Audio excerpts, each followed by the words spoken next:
యాకోబుల దేవానికి స్తోత్రములు తండ్రి. నీవే మాకు తోడుగా ఉండి మాకు ముందుగా ఉండి మమ్మల్ని నడిపిస్తారని ప్రార్థన చేస్తున్నాం. ఇశ్రాయేలు సైన్యములకు ముందు నడిచిన దైవమా, ఆ విధంగా ప్రభువా నీవు మాకు ముందుగా ఉండము, సహాయం చేయమనైనా. పాటల ద్వారాను, ఆరాధన వర్తమానములోను, బల వర్తమానములోను దేవా, ప్రారంభం నుంచి ముగింపు వరకు పరిచర్య అంతట్లో కూడా సహాయం చేయండి. పాటల ద్వారా మనకి మహిమ దేవా, చేరువచ్చిన వారిని బట్టి, రావాల్సిన వారిని బట్టి ప్రార్థన చేసి నీ యొక్క కృప దయచేయండి. నీ దాసుని కూడా ప్రభువును అభిషేకించి నీ యొక్క బలమైన పాత్రగా వాడుకుంటారని ప్రార్థన చేస్తున్నాం. ప్రభు నీవే తోడుగా ఉన్నాము, కరుణించము అయా, సహాయం చేయమనయా. అడుగు వాటికంటే, ఊహించు వాటికంటే అత్యధికముగా చేయగల శక్తి సామర్థ్యం కలిగిన దేవుడు ప్రభువా. అయా ఇదిగో తండ్రి, మా పితరులైన అబ్రహాం, ఇస్సాకు, యాకోబుల దేవుడుగా ఉండి ప్రభా నడిపించిన దేవుడు. ఆ విధంగా ప్రభా నీవు మాకు తోడుగా ఉండము, సహాయం చేయము దేవా. నీవెంతగానో ప్రభా నీ గొప్ప కార్యం మా పట్ల జరిగిస్తున్నందుకు కొరకై, విలువైన శ్రేష్టమైన వాగ్దానం కూడా అనుగ్రహించినందుకు కొరకై స్తోత్రములు ప్రభా. స్తోత్రార్హుడు, ధవలవర్ణుడు, 10,000 అతి సుందరవంతుడు నాయన, నీకు స్తోత్రములు ప్రభా. సమీపింపురాని తేజస్సులో అమరత్వము కలిగిన దేవా, నీకెంతో ఉన్నా చెల్లిస్తున్నాం ప్రభా. దేవా, శ్రీమంతుడా, అద్వితీయుడా, నిత్య దేవుడా, సత్యదేవుడా, నీకు స్తోత్రములు స్తోత్రములు ప్రభా. అయా ఇదిగో దేవా, హెబ్రోను కొరకై, హెబ్రోను జరుగుతున్న యొక్క పరిచర్య, అలాగను ప్రభా చుట్టుపక్కల ప్రాంతాలు ప్రభా, మరి దేవుని యొక్క సేవకులు, పరిచారకులు ఆయా ప్రాంతాలకు పంపబడుతూ గ్రామాల్లో, పల్లెల్లో, పట్టణాల్లో, జిల్లాల్లో, రాష్ట్రాల్లో, ప్రపంచవ్యాప్తంగా జరుగుతున్న యొక్క పరిచర్య 30దంతులుగా, 60దంతులుగా, 100దంతులుగా ఫలింపజేస్తారని ప్రార్థన చేస్తున్నాం. మరి అదేవిధంగా మరి ఈ సమయమున నీ యొక్క ఇంట్లో ప్రభువా దేవదర్శన వారి యొక్క సంఘము బాలాజీ నగర్ పరిచర్య కొరకే కూడా ప్రార్థన చేస్తున్నాం. సహాయం దేవా. సోలాపూర్ ఆ ప్రాంతాల పరిచర్య జ్ఞాపకం చేసుకుని నీవు యొక్క హృదయమని మా ప్రార్థన ఆలకించి తోడుగా ఉంటారమ్మని యేసుక్రీస్తు ప్రభు నామములో స్తుతించి ప్రార్థించి అడిగి వేడుకుంటున్నా మా తండ్రి, ఆమేన్.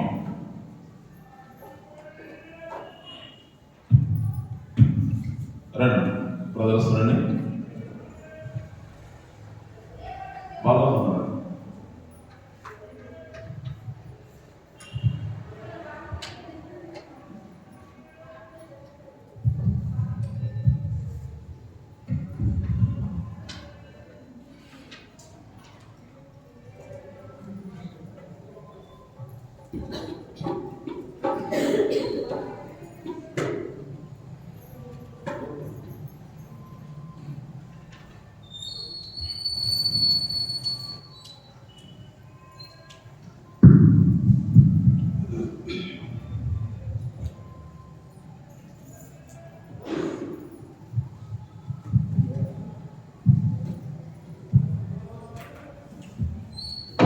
పాట సంఖ్య 132.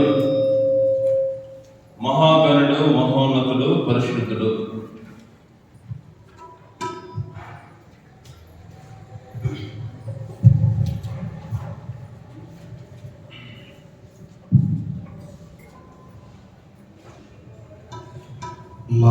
మహాగణుడు, మహోన్నతుడు, పరిశుద్ధుడు, నిత్య నివాసి.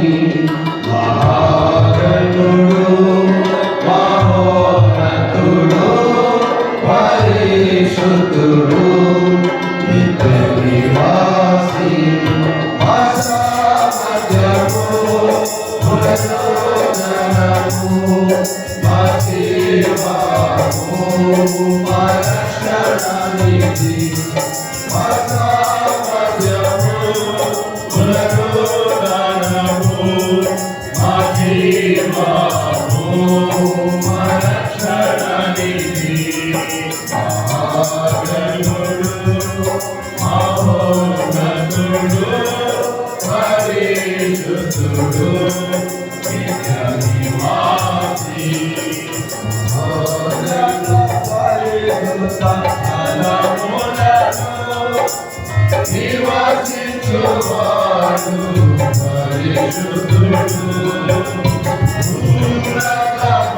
పరిశుద్ధ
Bhakti బట్టి ఎల్లప్పుడూ చేర్చకు పాత్రులమైంది నీవు. మన క్రీస్తును బట్టి ఎల్లప్పుడూ చేర్చకు పాత్రులమైంది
స్తుతులని కర్పించము సకతము మా ప్రభువా సన్నతించెదం.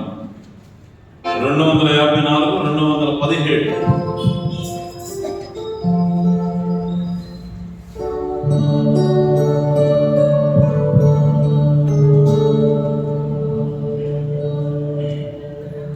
స్తుతులు నీకర్పింతుము సతతము మా ప్రభువా సన్నతించెదం. స్తుతులు నీకర్పింతుము సతతము మా ప్రభువా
ఈ సమయంలో మరి 2022వ సంవత్సరము సార్వత్రిక సంఘ వాగ్దానం నుంచి మరి 3 వాక్యాలు రాత్రి కూడా వాక్య ధ్యానం చేయడం జరిగింది. ఈ సమయంలో మరి పాడబడేవారుగా ఉంటాం. అందరూ కూడా ఈ యొక్క సార్వత్రిక సంఘ వాగ్దానం దగ్గర పెట్టుకున్నట్లయితే నూతనమైన యొక్క వాక్యము, నూతనమైన యొక్క పాట.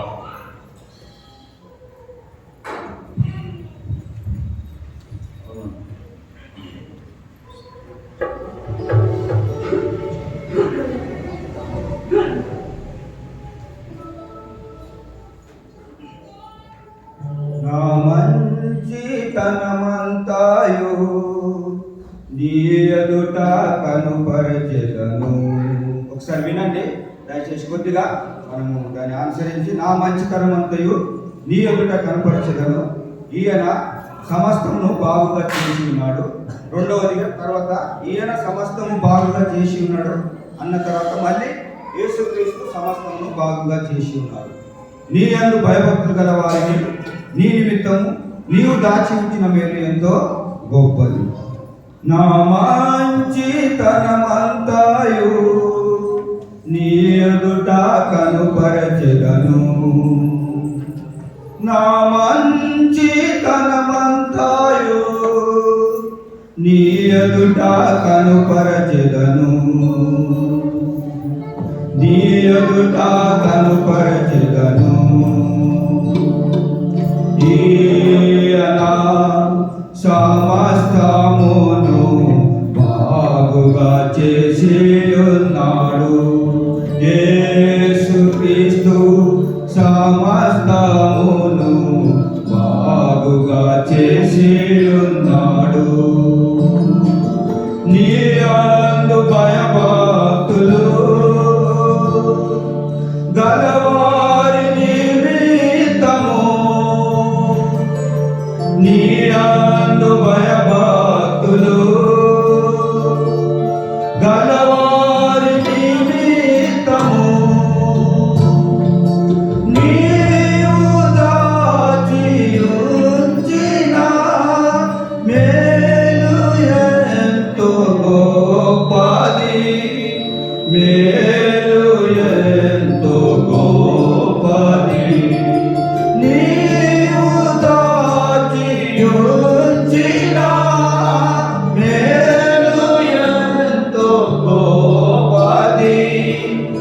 మేలు ఎంతో గొప్పది నా మంచితనమంతాయు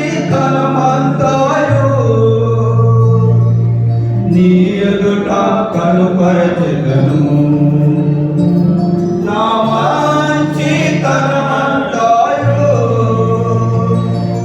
నీ ఎదుట కనుపరచెదను నీ ఎదుట కనుపరచెదను నీ ఎదుట కనుపరచెదను నీ ఎదుట కనుపరచెదను నీ ఎదుట కనుపరచెదను. వచ్చిందా స్టైల్? కాబట్టి ఏ స్టైల్లో పాట?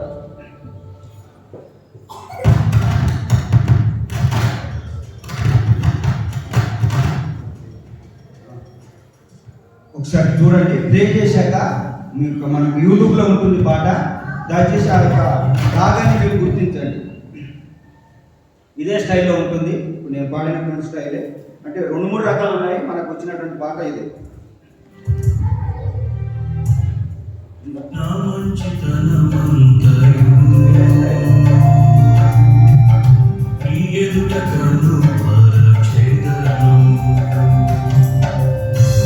ఈయన సమస్తమును బాగుగా చేసియున్నాడు. యేసుక్రీస్తు సమస్తమును బాగుగా చేసియున్నాడు. నీ యందు భయభక్తులు తలవారి నిమిత్తము నీవు దాచించిన మేలు ఎంతో గొప్పది. నా మంచితనమంతయు నీ ఎదుట కనుపరచెదను. నా మంచితనమంతయు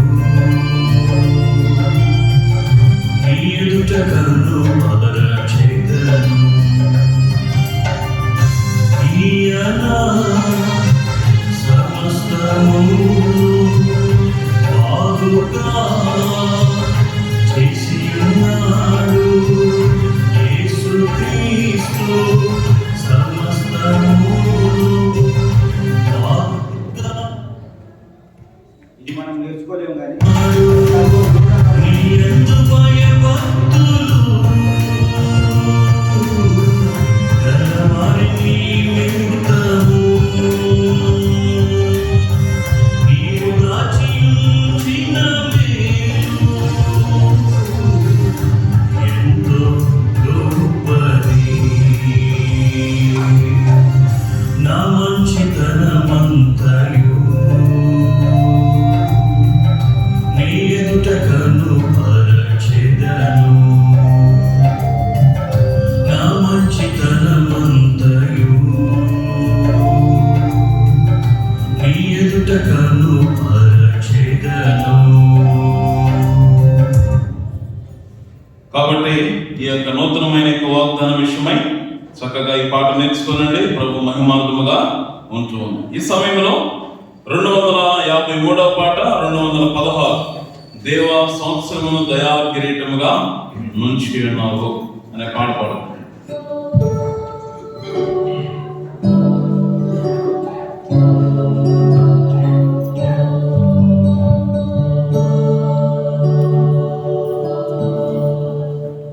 దేవా సంవత్సరమును దయ కిరీటముగా నిలిచియున్నావు. దేవా నీదు చాడలు సారమును వేద జల్లుచున్నావి.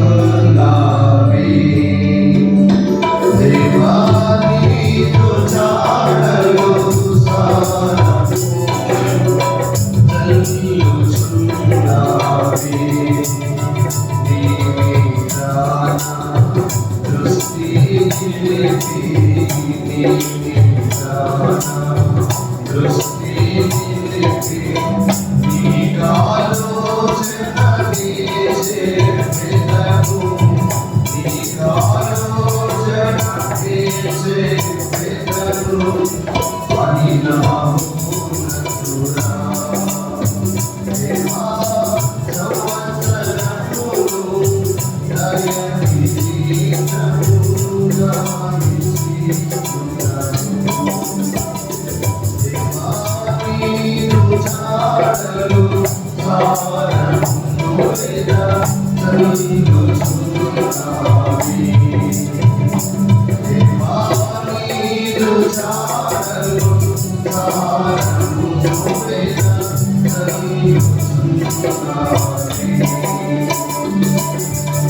పలు మీద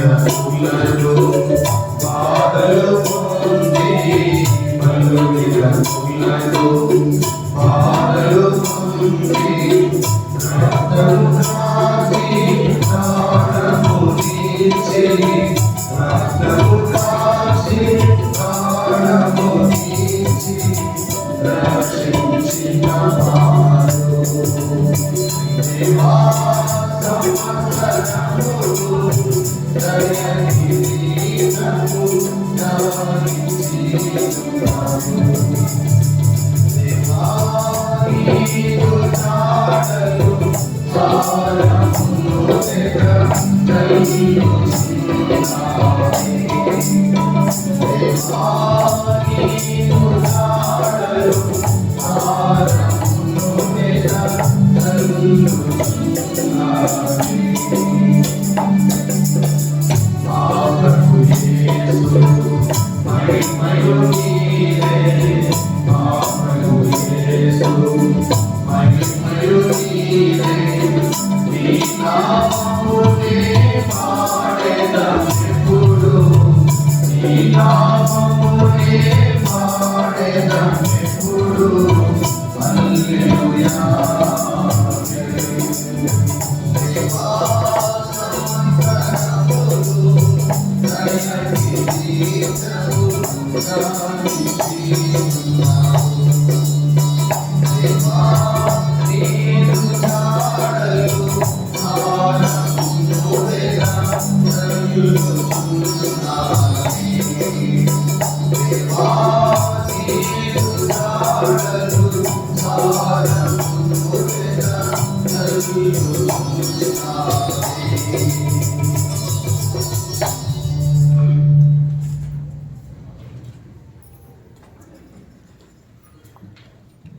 ప్రభువైన యేసుక్రీస్తు వారి నామములో మీకందరికీ మరొకసారి శుభములు.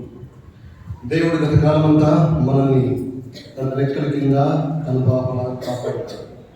అందుకని మనం ప్రభుని స్తుతించి ఆరాధిస్తున్నాము. మరొకసారి ఈ సందర్భం మనం కూడుకోవడం కొరకు దేవుడు మనకు మంచి అవకాశం ఇచ్చాడు. దాదాపుగా 2021 సంవత్సరం అంతటి ఇప్పుడు మనం మర్చిపోయినాం.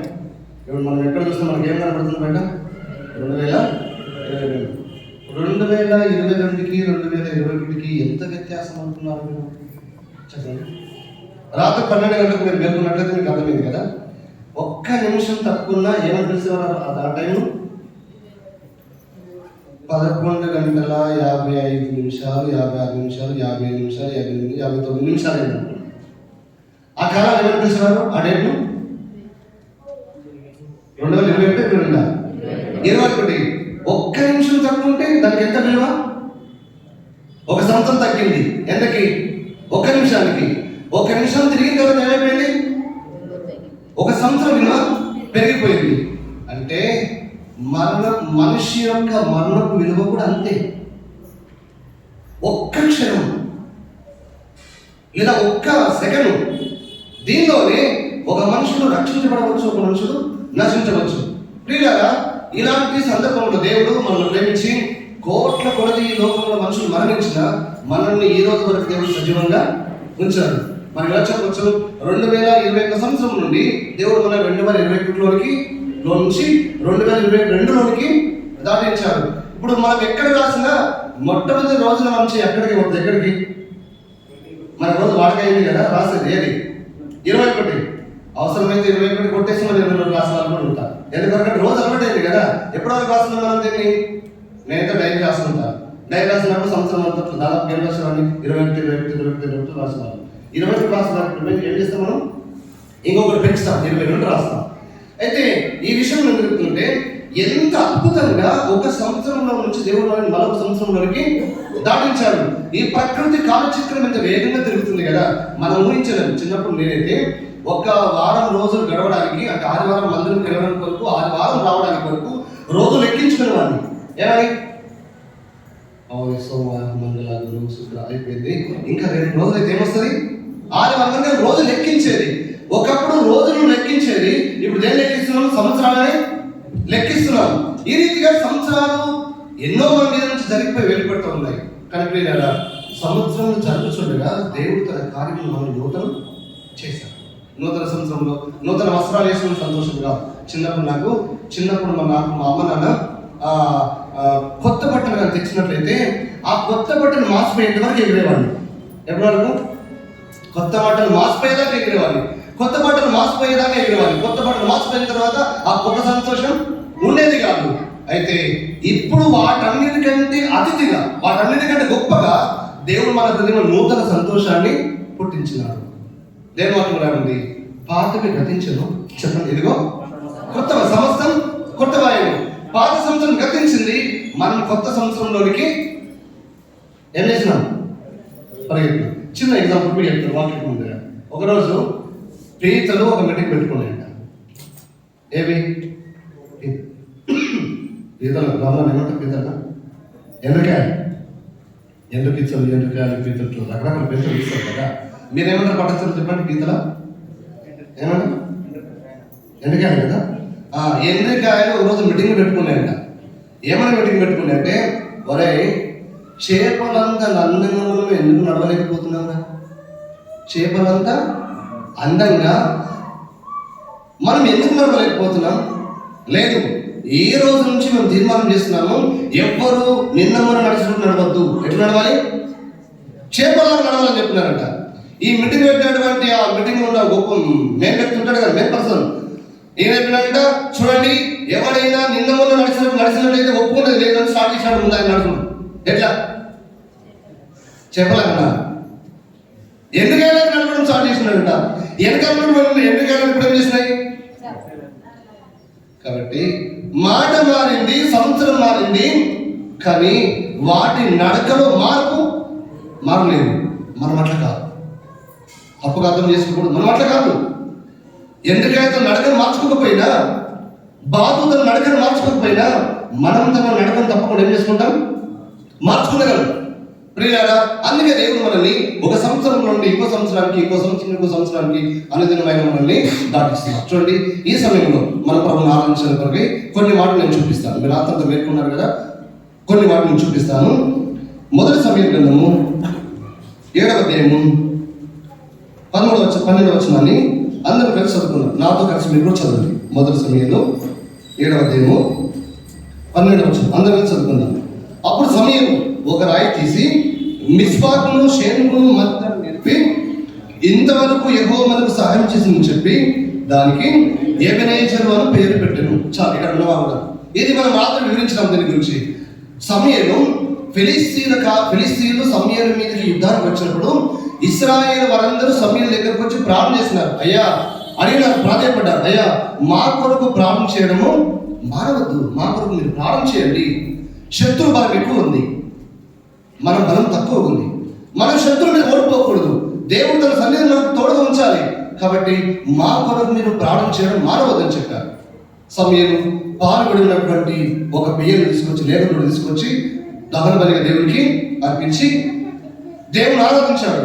ఆ తర్వాత దేవుడు ఫిలిస్తీన్ మీద మెండుగా ఉరుమించి దేవుడి వరకు గొప్ప విజయాన్ని ఇచ్చాడు. ఇదంతా జరిగిన తర్వాత సమయలు షేను మిస్పా అనేటువంటి 2 స్థలాల మధ్య ఒక రాయిని నిలిపి ఆ రాయికి ఒక పేరు పెట్టినాడు. ఏమని పేరు పెట్టినాడు?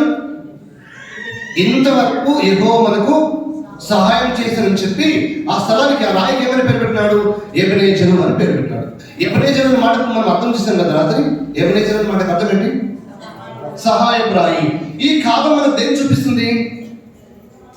గత కాలం మనకు చూపిస్తుంది. మనం ఇలా అనుకుందాం, మనం రక్షించినటువంటి కాలం మొదలుకొని ఈ రోజు వరకు మనం లెక్కించుకున్నట్లయితే మన జీవితంలో దేవుడు ఎబెనేజర్ అయినాడు. ఏమైనాడైనా? ఎబెనేజర్. యూదులు దేవుని పేరును ఎప్పుడు యెహోవా అని పిలువరు. ఇప్పుడున్నటువంటి ప్రజెంట్ ఉన్నటువంటి ప్రపంచంలో యూదులు ఎప్పుడు దేవుని పేరును మనం వాడుతున్నట్టుగా ఏమైనా వాడతాం? మన బైబిల్లో, తెలుగు బైబిల్లో యెహోవా అని పిలుస్తాం. వాళ్ళు దేవుని పేరును యెహోవా అని ఎప్పుడు కూడా మాట్లాడరు. హీబ్రూ బైబిల్లో దేవుని పేరు 2 రకాలుగా హైలైట్ చేయబడింది, 2 రకాలుగా రాయబడింది. ఒకటి అదోనాయ్ అని ఉంది, రెండవది ఎలోహిం అని ఉంది.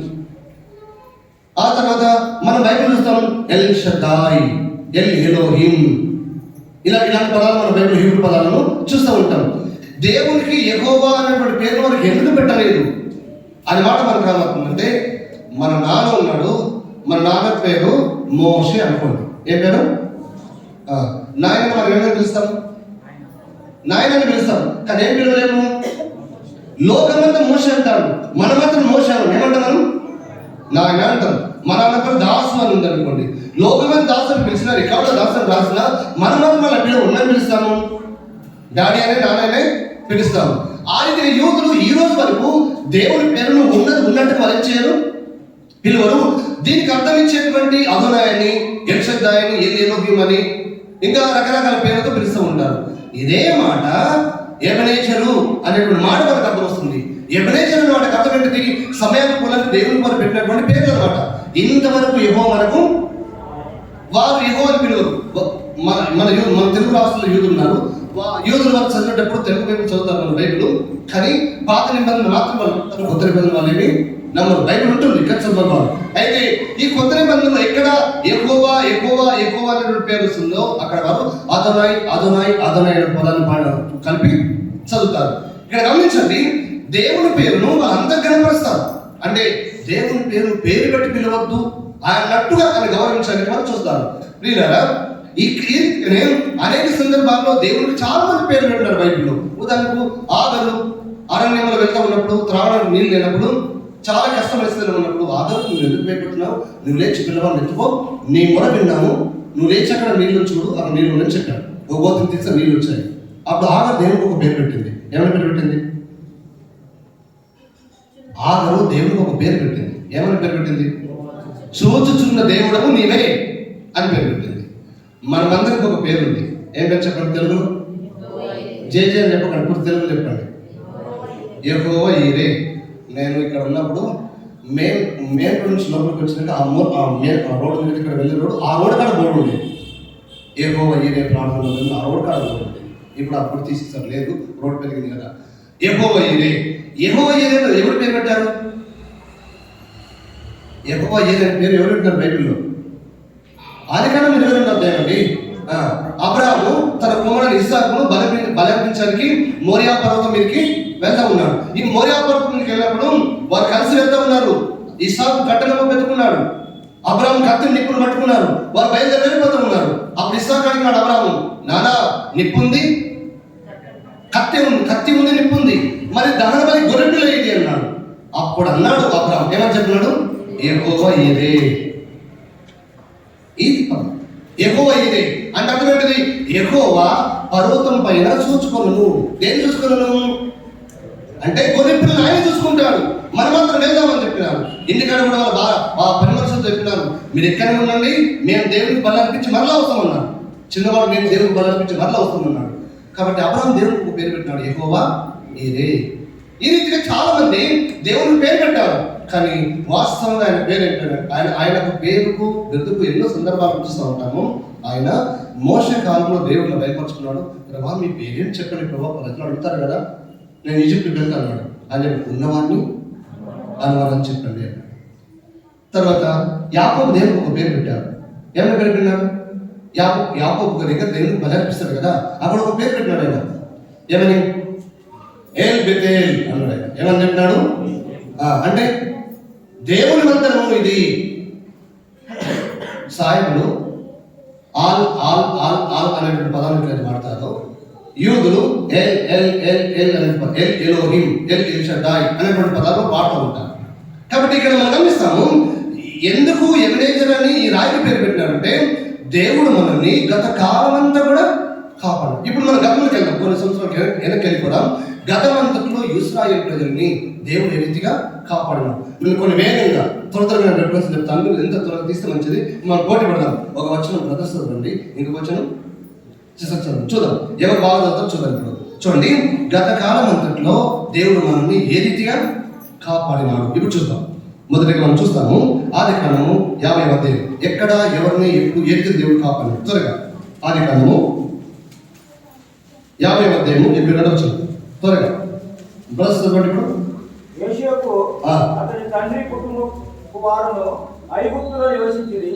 యోసేపు 110 సంవత్సరములు బ్రతికెను. యోసేపు ఎఫ్రాయిము యొక్క 3వ తరము పిల్లలను చూచెను. మరియు మనష్షే కుమారుడైన మాకీయునకు కుమారుడు పుట్టి యోసేపు ఒడిలో ఉంచబడింది. ఇక్కడ నుండి చాలండి, ఇక్కడ ఇక్కడ ఆది కాండం చివరి అధ్యాయం, 50వ అధ్యాయం అంటే ఆది కాండం చివరి అధ్యాయం. మీరు ఎక్కడ వెతుకుతున్నారు? ప్రకటన గ్రంథం తర్వాత ఉంటుంది ఆది కాండం. తీసారా? చేయలేదు కదా? ఏడుంటుంది కదా? మత్తయి సువార్త తర్వాత వస్తుంది కదా, బుక్ వస్తుంది కదా. మరి ఎక్కడ వెతుకుతారు? ఇంతవరకు తెలియదు మీరు. ఇక్కడ గమనించండి, ఆది కాండము చివరి అధ్యాయంలో యోసేపు ఇంకా చనిపోవడానికి ముందు మనం ఎలా చెప్పొచ్చు, యాకోబు చనిపోయిన తర్వాత ఐగుప్తు దేశం ఉన్నటువంటి ఇశ్రాయేలు ప్రజలు, ఏప్రిల్ ప్రజలు యోసేపు మన యందు పగబట్టి మనం చంపుతాడు అని భయపడ్డారు. ఎందుకు చెప్పండి? ఎందుకంటే వాళ్ళకి చేసిన కీడు తెలుసు కదా. యోసేపుకి ఏం చేశారు? వాళ్ళు కీడు చేశారు. ఈ కీడంతా మనసులో పెట్టుకొని మన నాన్న చనిపోయినాడు కదా, మరలా మనం చంపుతాం అనుకుని భయపడి చిన్నగా ఒక డ్రామా వేస్తున్నారు. ఏం డ్రామా అంటే, మనం వెళ్ళి మన తండ్రి బతుకున్నప్పుడు మనం ఎట్లా చేసినాడు అట్లా చేసినాడు అని చెప్తామని యోసేపు దగ్గరకు వచ్చారు. యోసేపు చాలా బాధపడ్డాడు. నేను దేవుని పక్షం అనుకున్నానా మీకు కీడు చేయడానికి?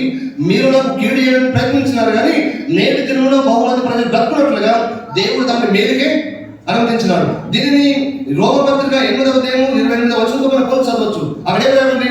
దేవుడు ప్రేమించే వారికి, చదవండి, ఆయన సంకల్పం చొప్పున పిలువబడిన వారికి సమస్తము సమకూడి మేలు కొరకే జరుగుతాయి.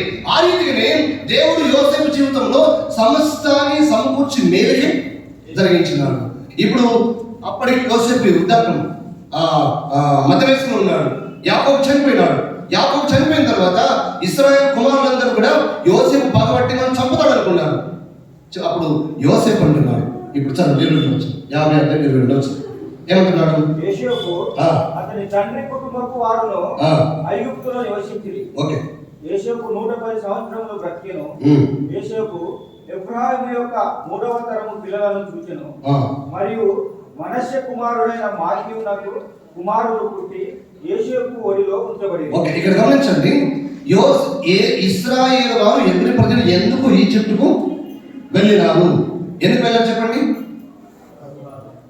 ఏమైంది? దోదాపులో దావీదును పట్టుకొని ఏం చేస్తున్నారు? గోతిలో తోసేశారు. అక్కడ ఆరంభమైంది. యోసేపు ఐగుప్తు దేశానికి వెళ్ళిపోయినాడు. ఐగుప్తు దేశంలో యోసేపు నివసించిన ఒక 20 సంవత్సరాల తర్వాత ప్రపంచమంతా ఏమొచ్చింది? కరువు వచ్చింది. ఈ కరువును తెచ్చుకోవడానికి 2 విడతలుగా 2 సార్లు ఇశ్రాయేలు యూదా ప్రజలు, ఎబ్రీ ప్రజలు వారు నివసించే కనాను నుంచి, పలస్తీనా నుంచి ఈజిప్టు దాటుకోవడానికి వెళ్ళారు. యోసేపు కనబడినాడు, మాట్లాడుకున్నారు, అంత సెటిల్మెంట్ అయిపోయింది. బ్రతకడం కొరకై యోసేపు కుటుంబం అంతా 70 మంది కలిసి ఎక్కడికి వెళ్ళారు? యోసేపు కుటుంబం అంటే యాకోబు పిల్లలందరూ కూడా 70 మంది కలిసి ఈజిప్టుకి వెళ్ళారు. ఈ ఈజిప్టులో ఎంతకాలం ఉన్నారు? 430 సంవత్సరాలు. 400 సంవత్సరాలు చిరకాలము, 30 సంవత్సరాలు స్వతంత్ర పోరాటం. 400 సంవత్సరాలు చిరకాలము, 30 సంవత్సరాలు ఇది ఏమంటే స్వతంత్ర పోరాటం. ఎవరెవరు ఫ్రీడమ్ ఫైటర్స్? మోషే, అహరోను. ఈ రీతిగా వీరి నాయకత్వంలో దేవుడు ఏం చేసినాడు? ఈ 30 సంవత్సరాల పోరాటాన్ని వదిలిపెట్టి అని మోగించుకొని ఇశ్రాయేలు వారి ఐగుప్తు నుంచి వారికి పిలిపించినాడు. ఇప్పుడు ఇక్కడ మనకు కొన్ని మాటలు చూపించండి. ఎవరిని బట్టి యూదులు ఐగుప్తుకు వెళ్ళారు? యోసేపును బట్టి. ఆ తర్వాత యోసేపు కాలమంతటి దేవుడు యోసేపు జ్ఞాపకం చేసుకుంటున్నాడు. తర్వాత మనం చూస్తాం, చూడండి, చదవండి అన్నమాట. నిర్గమకాండం 1వ అధ్యాయం 1:14 చదువుదాం త్వరగా. చేస్తారు చదవండి. ఇప్పుడు ముందున్న పిల్లలు చదవండి గట్టిగా, త్వరగా.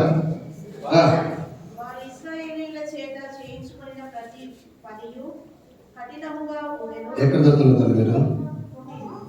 1:14 లేదా అక్కలే చదువుతుంది అని చదువు. బాగా ఏమనుకోవచ్చు, చదవండి. నిర్గమ 1:1 చదవండి అమ్మా.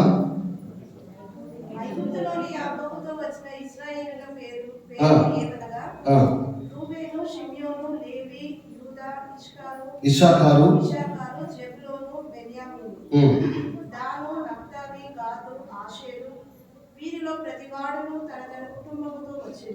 వారు మొత్తం కలిపి 70 మంది అయినా. ఆ తర్వాత ఇప్పుడు 14 చదవండి, 14 చదవండి.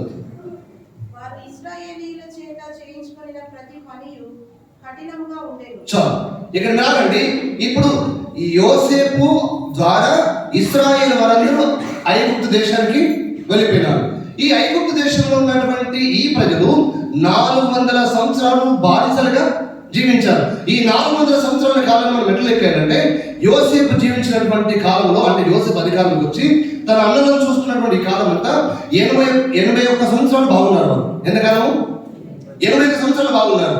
ఈ 400 సంవత్సరాల్లో 81 సంవత్సరాలు బాగున్నారు. ఈ 81 సంవత్సరాలు గతించిన తర్వాత, అని యోసేపు మొదలుకొని వీరి వరకు 21 సంవత్సరాలు గతించిన తర్వాత ఇశ్రాయేలు వారికి నిజమైన శ్రమ ఆరంభమైంది. ఇప్పుడు 14 వచ్చిన 1:14 అంటే ఇశ్రాయేలు వారికి వారు పెట్టిన ప్రతి పరీక్షలు అంత కఠినంగా ఉన్నది. ఇప్పుడు నిర్గమకాండం 3వ అధ్యాయంలో రాయనుంది ఏం రాయనంటే, దేవుడు అంటాడు మోషేతో, ఇశ్రాయేలు వారు పెట్టిన మొర విని వారు విడిపించడానికి నేను దిగి వచ్చినాను అన్నారు. ఇశ్రాయేలు వారు పెట్టిన మొరను విని వారు విడిపించడానికి నేను దిగి వచ్చినానని చెప్పాడు. ఇశ్రాయేలు ఐగుప్తులో ఉన్నటువంటి కాలం అంతా వారిని పెట్టినటువంటి మొరల గురించి మాట 14 వచ్చిన రాయండి. ప్రతి పని ఎలా ఉందంట? కఠినంగా ఉంది.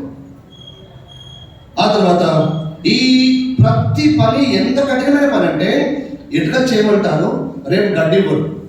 గడ్డించిన రోజుల్లో ఎన్ని ఇటుకలు చేశారో గడ్డి మీద టైంలో ఏం చేయాలి? అంతే లెక్క అప్పగించాలి. వారి వ్యక్తి చాకిరి, వారి పని ఎంత భయంకరమైందంటే ప్రతిరోజు వారి మానసికమైన ఒత్తిడికి, దెబ్బలకు, చావులకు గురవుతున్నారు, కొరడ దెబ్బలకు వాళ్ళు బలవుతున్నారు. ఇలాంటి వ్యక్తి చాకిరి ఎంత భయంకరమైందంటే, ఫరో భయంకరమైన పాపకుడు. ఎంత భయంకరమైన వ్యక్తి అంటే జాలి, కరుణ, దయ అనేది ఆయనకు లేదు. ఆ కాలంలోనే ఫరో ఏం చేస్తాడు? మోషే కాలంలో ఫరో తన కొరకు ధాన్యాలను నిల్వ చేసేటువంటి 2 పట్టణాలు కట్టించుకున్నాడు. ఆయన ఏ పేరు? పట్టణం పేరు ఫీతోము, రామసేసు. ఫీతోము, రామసేసు. రామసేస్ అంటే, ఈ రామసేస్ అనే పట్టణానికి ఎందుకు పేరు పెట్టుంటే, మోషతో సమానంగా పెంచబడినటువంటి యొక్క ఫరో కుమారుడు ఉన్నాడు కొడు, ఆయన పేరు ఫరో రామసేస్. ఫరో టైటిల్ పేరు కాదు. ఈ ఫరో రామసేస్ పేరు మీద రామసేసును ఫీతోమును కట్టించి ఈ 2 పట్టణాలు కడతా ఉన్నప్పుడు ఇశ్రాయేలు ప్రజలు ఎంత భయంకరంగా చనిపోయారు. భోజనం లేక, ఆ మట్టి తొక్కలేక, ఆ బానిసత్వం పని చేయలేక, విటకల పని చేయలేక నలిగిపోయినారు, చనిపోయినారు, ప్రాణాలు కోల్పోయినారు. అయినా జాలి, కరుణ, దయ లేకుండా ఇశ్రాయేలు వారిని చిత్రహింసలకు గురి చేశారు. ఇక్కడ నుండి మనం 3వ అధ్యాయంకి వస్తాం. 3వ అధ్యాయం 11, 12, 13 వచ్చిన తర్వాత దేవుడు ఇశ్రాయేలు వారి మూలుగును విని మోషేను ఐగుప్తు నుంచి వెలుపలికి నడిపించాడు. తర్వాత చదువు, నెక్స్ట్ చదవండి. నిర్గమకాండము 2వ అధ్యాయం 1 వచ్చిన చదవండి. తర్వాత 24 వచ్చిన చదవండి. బ్రదర్స్ చదవండి. బ్రదర్స్ చదవండి.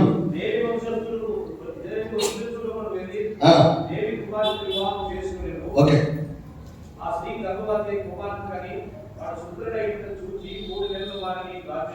ఇప్పుడు 22 వచ్చిన చదవండి.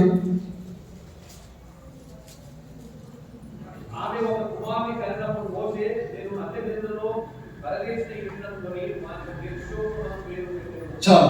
ఇక్కడ ఇప్పుడు నేను ఎందుకు షార్ట్గా మీకు చదివించానంటే, నిర్గమకాండము 2వ అధ్యాయం రాయండి, ఇశ్రాయేలు వారు చిత్రహింసలకు గురవుతున్నారు. ఇలాంటి వాటికి చిత్రహింసలకు గురవుతున్నారు. ఇలాంటి భయంకరమైన పరిస్థితుల్లో ఇశ్రాయేలు వారికి ఒక రక్షకుడు పుడతాడన్నటువంటి ప్రచారం ఐగుప్తుల వారికి తెలిసిపోయింది. ఇశ్రాయేలు వారికి ఒక రక్షకుడు పుడతాడు, ఆయన ఇశ్రాయేలు వారిని ఐగుప్తు నుంచి విడిపిస్తాడని తెలిసిపోయింది. ఈ తెలిసిపోయిన వెంటనే ఇశ్రాయేలు వారికి మంత్రసాన్ని పనిచేసేటువంటి మంత్రసాలు ఉన్నారు 2. ఎవరెవరు చెప్పండి? వారు షిఫ్రా, పూయా. ఈ 2 మంత్రసాలతో ఐగుప్తులు ఫరో మాట్లాడి చెప్పినాడు, మీరు ఎబ్రీ స్త్రీలు కాల్పెట్ట దగ్గరికి వెళ్ళినప్పుడు కుమార్తె వారిని బ్రతకనించండి, మగ పిల్లలు తెంచండి, వారిని చంపండి అని చెప్పినాడు. వీరు దేవునికి భయపడేవారు కాబట్టి ఎబ్రీ పిల్లల్లో మగ పిల్లలు ఎవరి వారు చంపలేదు. చంపకపోతే రాజాజ్ఞ చేసినాడు, అందరిని మనమే చంపేస్తాము. ఆ కాలంలో మోషే పుట్టాడు, అమ్రాము యొక్క మీద. అప్పుడు ఈ మోషేను రాజాజ్ఞకు భయపడి 3 నెలలు ఇంట్లో దాచిపెట్టి, ఈ 3 నెలల తర్వాత మోషేను జమ్మపెట్టెలో దాచిపెట్టేసి 9 నెలల మోషేను వదిలిపెట్టినారు. గతమంతట్లో దేవుడు యూదా జాతిని ఎట్లా కాపాడినాడనే విషయం మీకు చెప్తా ఉన్నాను. అయితే ఇశ్రాయేలు వారిలో మగ పిల్లలు ఎవడు లేకున్నట్లుగా వారందరిని చంపడానికి కొరకు సైతాను సంకల్పం చేశాడు, ఇలా ఒక ప్లాన్ చేశాడు. దేవుడు ఇశ్రాయేలు వారిని ఏ రీతిగా కాపాడినాడు. మనం ఒక మాట తీసుకోవచ్చు, ఇశ్రాయేలు కాపాడవాడు కొనుగడు, నిద్రపోడు. ఈ రోజు వరకు ఇశ్రాయేలు యూదా జాతి భూమి మీద ఉన్నదంటే దేవుడు కాపాడేవాడు కాబట్టి ఈ రోజు వరకు దేవుడు వారిని కాపాడేది పరుస్తా ఉన్నాడు. ఇశ్రాయేల్ దేశము యుద్ధాలకు గురి అయిన సార్లు ప్రపంచంలో ఏ దేశం యుద్ధం చూడలేదు. వారు దాసత్వానికి వెళ్ళిన సార్లు ప్రపంచంలో ఏ దేశం దాసత్వానికి వెళ్ళలేదు. అయినా సరే దేవుడు ఈ రోజు వరకు ఇశ్రాయేల్ ప్రజలు కాపాడుతున్నాడు భూమి మీద. ఆ తర్వాత మనం చూస్తాం, ముందుకెళ్దాం చూడండి. తర్వాత నిర్గమకాండము 12వ అధ్యాయము 29 వచ్చింది. చదువుతారా? అర్ధరాత్రి వేళ జరిగినదేమనగా, సింహాసనము మీద కూర్చున్న ఫరో మొదలుకొని చెరసాలలో ఉన్న ఖైదీ యొక్క తొలి పిల్ల వరకు ఐగుప్తు దేశమందరి తొలి పిల్లలందరినీ పశువుల తొలి పిల్లలన్నిటినీ యెహోవా హతము చేసెను. గ్రాండి ఇశ్రాయేలు వారిని చంపాలనుకున్నటువంటి ఈ ప్రజల చేతుల నుండి ఇశ్రాయేలు వారిని దేవుడు వెలుపలికి నడిపించడానికి, ఇశ్రాయేలు వారి మధ్య దేవుడు ఉన్నాడని రుజువు చేయడానికి దేవుడు మోషేను తన ప్రతినిధిని వాడుకొని దేవుడు 10 తెగులను వారి మీద పంపించినాడు. ఎన్ని తెగులు? 10 తెగులను వారి మీద పంపించినాడు. అందులో చివరి తెగులు చెప్పండి, మన చదివిన మాటనే. చివరి తెగులు సింహాసనం మీద కూర్చున్న ఫరో తొలిపిల్ల మొదలుకొని ఖైదీ తొలిపిల్ల వరకు ఈ ఐగుప్తు దేశంలో ఐగుప్తుల ప్రతి ఇంట్లో ఏం జరిగింది? మొదటి కుమారుడు చనిపోయాడు. అందరి ముందు దేవుడు వారిని ఎందుకు తప్పించినాడు, ఎందుకు కాపాడినాడు అనుకున్నాడు. ఇశ్రాయేలు వారి మగ పిల్లలందరినీ చంపాలనుకున్నారు. కానీ ఏం జరిగింది అక్కడ చెప్పండి? ఐగుప్తు యొక్క తొలి పిల్లలందరూ కూడా వాళ్ళే చనిపోయినారు. ఇశ్రాయేలు వారిని గత కాలం అంతలో దేవుడు ఎబినేజర్గా ఎదిగి కాపాడినాడు అని మనం చూస్తున్నాం. తర్వాత చూడండి, సంఖ్యాకాండము 20:11 వచ్చింది. సంఖ్య 20:11. అప్పుడు మోషే తన చెయ్యి ఎత్తి 2 మార్లు తన కర్రతో ఆ బండను కొట్టగా నీరు సమృద్ధిగా ప్రవహించెను. చాలు. ఇక్కడ మనం చూస్తున్నామంటే ఇంకా మనం నిర్గమకాండ 12-13 వచనాలు ఉన్నాయి. వాటి చదువులు దాటేసి వెళ్తున్నాము. ఈ దేవుడు మోషేను కాపాడి తన ప్రజల కొరకు ప్రతినిధిగా వాడుకొని ఐగుప్తు దేశం నుండి దేవుడు ఇశ్రాయేలు వారిని వెలుపలికి నడిపించినాడు. ఐగుప్తు నుండి ఎర్ర సముద్రం వరకు దేవుడు మోషే ఇశ్రాయేలు వారిని నడిపించి 3 రోజులు అయింది. ఎంతకాలం అయింది? 3 రోజులు అయింది. ఈ 3 రోజుల కాలం అంతా వాళ్ళు ఏమనుకున్నారంటే, ఎందుకు ఈజిప్టులో మన దాసత్వంలో ఉండకుండా ఇశ్రాయేలు వారిని మనం వదిలిపెట్టినాము అని ఫరో తన హృదయం కఠినపరచుకొని ఐగుప్తు దేశం నుండి శ్రేష్టమైన రథాలను గుర్రాలను తీసుకొని ఇశ్రాయేలు వారిని పట్టుకోవడం కొరకు బయలుదేరి వెళ్ళిపోయినారు. వాళ్ళు అనుకున్నారు, మొట్టమొదటి ఎవరిని పట్టుకోవాలంటే మోషేని పట్టుకోవాలి. ఎవరిని పట్టుకోవాలా? మోషేని నరకాలి, మోషేని పట్టుకోవాలి. దోపుడు సమంతా మనం ఏం చేయాలా? దోసుకోవాలి. మనం పాట పాడతాం కదా, ఏమని? మన సిరుకుతులకు పాట ఉంది కదా, ఏమని? దోపుడు సొమ్ము పంచుకొని ఆశ తీర్చుకొందును, నా కత్తి దూసేదను అన్ని శత్రువనుకొని అనుకున్నారంట. నా కత్తి దూసి ఏం చేస్తా? మోషేను నరుకుతా అని చెప్తున్నారు. ఎందుకంటే మోషే వారిని 30 తిప్పలు పెట్టి 3 చెరువులు నీళ్ళు తాగించినాడు. ఎవరిని? ఈజిప్ట్ వాళ్ళను. వారు నైలు నదిని దేవుడికి పూజ చేస్తూ ఉంటే నైలు నదిని రక్తంగా మార్చినాడు. వారి కప్పను, పామును, సమస్తమైనటువంటి ఈ జీవులను పూజిస్తూ ఉంటారు. అందుకని వారి మీదకి వచ్చిన తిప్పలు, బాధ, మోషన్ తలుచుకుంటే వాళ్ళు ఉరికిపోతారు. అంతే. మామూలు బాధ కాదు. మీరు చెప్తారు, తలలో పేరుంటే ఎంత బాధ ఉంటుంది, అక్కలకి బాగా అనుభవం ఉంటుంది. దయచేసి మీరు ఏమనుకోండి, తలలో పేరుంటే ఎంత బాగుంటుంది చెప్పడం? బాగుంటుందా? ఏముంటుంది? బాధ ఉంటుంది. ఒక్క పేరుంటే నిద్ర పట్టదు మనుషులకు. అట్లా ఇశ్రాయేలు వారిని దేవుడు కాపాడడానికి శత్రువుకు తీర్పు తీస్తున్నటువంటి సమయంలో వారి తల నిండా పేర్లే. ఎవరి తల నిండా పేర్లు? ఐగుప్తు వారి తల నిండా పేర్లే. ఒక్క కప్ప మన ఇంట్లోకి వస్తే ఎంత బాగా అనిపిస్తుంది చెప్పండి? ఎంత బాగా అనిపిస్తుంది? చిచ్చిచి అంటాం కదా, వారి ఇంటి నిండా కప్పలే. ఒక జోరిగే మన దగ్గరకు వస్తుంటే ఎంత బాధపడుతుంది? జోరిగా చెరువుల దూరంలోకి తెలుసు. ఈరోజు జోరిగా లేవులు అంచరించిపోతున్నాయి. అయితే దానికి ఒక పద్యం ఉంది, చెప్పులోని రాయి చెవులోని జొర్రిగా కంటిలోని నలుసు కాలికములు ఇంటిలోని బాధ ఇంతంత కాదయ్యా. తర్వాత సంగతి ఉంది. ఇంటిలోని బాధ అంటే భార్యతో బాధ. కాబట్టి ఈ జోరిగా భయంకరమైంది. ఈ జోరిగా పడినటువంటి పరిస్థితి చాలా భయంకరంగా ఉంటుంది. ఇలాంటి జోరిగలు ఐగుప్తు దేశమంతా నింపేసినాడు దేవుడు, నింపేసినాడు. కొన్ని మిడతలు వచ్చినట్లయితే చేతికి అందిన పంట రాకుండా సర్వనాశనం చేస్తాయి మిడతలు. ఐగుప్తు దేశమంతా వారి చేతికి అందినటువంటి పంటను ఐగుప్తు వారికి ఎంత ప్రియమైనటువంటి పంటలు, నీళ్లు, ఆహారము అంత నాశనం అయిపోయింది. వారు కన్నటువంటి ప్రథమ కుమారుడు కూడా ఏమైపోయినారు, చనిపోయినారు. మోషే మీద వాళ్ళకి ఎంత కక్ష ఉంటుంది. బాబు నీకు దండం పెడతాము, దయచేసి మా దేశం నుంచి వెళ్ళిపోమన్నారు. బలవంతంగా వెళ్ళిపోయినారు. ఫరో తన మనసును తిప్పుకొని ఇశ్రాయేలు వారిని చంపడానికి, మోషను పట్టుకోవడానికి, దోపుసం పంచుకొని బయలుదేరి వెళ్ళిపోయినారు. దేవుడు గత కాలం అంతా మనం ఎట్లా కాపాడన్న మాట చెప్తున్నారు. తర్వాత ఎర్ర సముద్రం దగ్గరికి వచ్చారు. వాస్తవం నేను చెప్పినాను కదా, ఎర్ర సముద్రం దాటకుంటేనే మనం ఎక్కడి నుంచి వెళ్ళిపోవచ్చు, మధ్యధరా సముద్రం యొక్క ఒడ్డు నుంచి వారు ఇజ్రాయెల్ దేశానికి రోడ్డు మార్గంలో వెళ్ళిపోవచ్చు. ఈరోజు రోడ్డు ఉంది, ఈ భూమార్గంలో వెళ్ళిపోవచ్చు. కానీ ఆ వైపు ఫిలిస్తీన్లు ఉంటారు. వీరు యుద్ధం చూసి భయపడతారు. దేవుడు చేసినాడు, ఎర్ర సముద్రం దాటి సౌదీ అరేబియా ఎడారి ఉన్న వారిని జోర్దాన్ దేశం దాటేసి తీసుకొని వెళ్ళాడు. ఈ మార్గం అంతట్లో చుక్క నీళ్లు లేవు. వెనుక చూస్తుంటే ఫరో సైన్యం వస్తుంది, ముందు చూస్తుంటే ఎర్ర సముద్రం ఉంది. ఏం చేయాలి? ఎనుకుంటే సైన్యం చంపుతారు, ముందుకెళ్తే ఎర్ర సముద్రంలోని చనిపోతారు. దేవుడు వారి కొరకు ఎర్ర సముద్రం 2 పాయలుగా చీల్చారు. తర్వాత 3 రోజులైన సముద్రం దాటి తెచ్చుకొని నీళ్ళని కూడా అయిపోయినాయి, భోజనం కూడా అయిపోయి దగ్గరకు వచ్చేసింది. వారు నీళ్ళ కోసం వెతుకుతున్నప్పుడు ఒక నీటి చెరువు కనబడింది. ఆ చెరువుకి వెళ్ళి తమ దాహం తెచ్చుకున్నారు. చేతు నీళ్ళు, దానికి ఎందుకు పేరు పెట్టారు? దానికి మారాన్ని పేరు పెట్టారు. ఆ తర్వాత ఈ మారా నీళ్ళని దేవుడు ఏం చేసినాడు? మధురంగా మార్చాడు. ఎలిం దగ్గరికి వెళ్ళారు. ఎలిం దగ్గర కొన్ని నీళ్లు, 12 నీటి బావులు, లక్షల మంది ప్రజలను దేవుడు ఏం చేసిన వాటి ద్వారా పోషించాడు. సంఖ్యకాలం మనం చదివాం కదా. ఓరేం దగ్గరికి వచ్చారు, వారికి నీరు కావాల్సింది. ఈ నీరు కావాల్సినప్పుడు బండ ఉంది. ఎంత దూరం అయినా మనం చూడగలిగిన సునాసంగా కనబడి ఎత్తైన ఒక బండ ఉంది. దేవుడు అన్నాడు, ఆ బండతో మాట్లాడుతున్నాడు. బండను దేవుడు మోస పెట్టాడు. బండ నుంచి నీళ్లు నదిలాగా ప్రవహించినాయి. లక్షల కొలది డ్రమ్ముల నీళ్లు ఈ నదిలాగా ప్రవహించింది. దేని నుండి? బండలో నుండి. మీ విషయం మీకు అర్థం కావాలంటే ఆర్క్ డిస్కవరీ www.com అనేటువంటి ఒక వెబ్సైట్ ఓపెన్ చేయండి.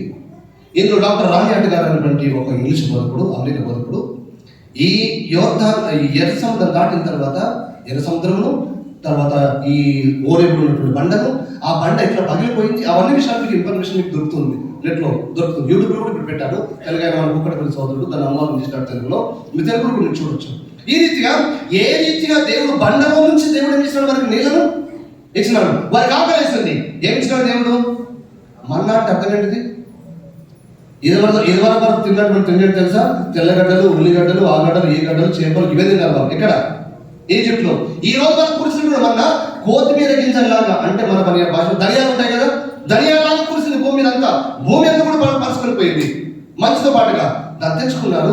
ఇదేంటి అన్నారు వాళ్ళ భాషలో. ఏమన్నా దీన్ని మన్నా అంటే అర్థం ఏంటిది? ఇదేంటి మన్నా వాటికి అర్థం ఏంటిది? ఇదేంటిది అంటే మన్నా. ఈ మన్నా ద్వారా పోషించాడు దేవుడు. రాబడింది అక్కడ, దేవదూతలు భుజించి ఆహారం నరులు భుజించారు. ఇంకా మనం చెప్పాలి, చాలా విషయాలు చెప్పచ్చు. గత కాలం అంతట్లో దేవుడు వారిని కాపాడాడు.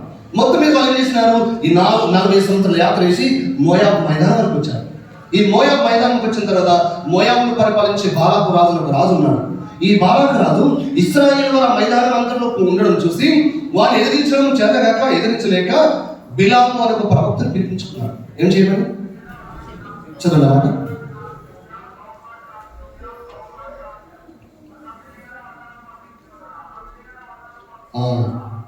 సంఖ్యాకాండము 22వ అధ్యాయము 12వ వచనం చదవండి.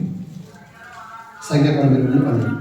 అందుకు దేవుడు, నీవు వారితో వెళ్ళకూడదు, ఓకే, ఆ ప్రజలను శపింపకూడదు, వారు ఆశీర్వదింపబడిన వారు అని బిలాముతో చెప్పాడు. చాలు. బిలాం దగ్గరికి బాలాకు 10 మనుషులు పంపించాడు. నా పక్షంగా నీ వచ్చి ఇశ్రాయేలు వారిని శపించినట్లయితే నా ఇంటడి వెండి బంగారాన్ని ఇస్తాను.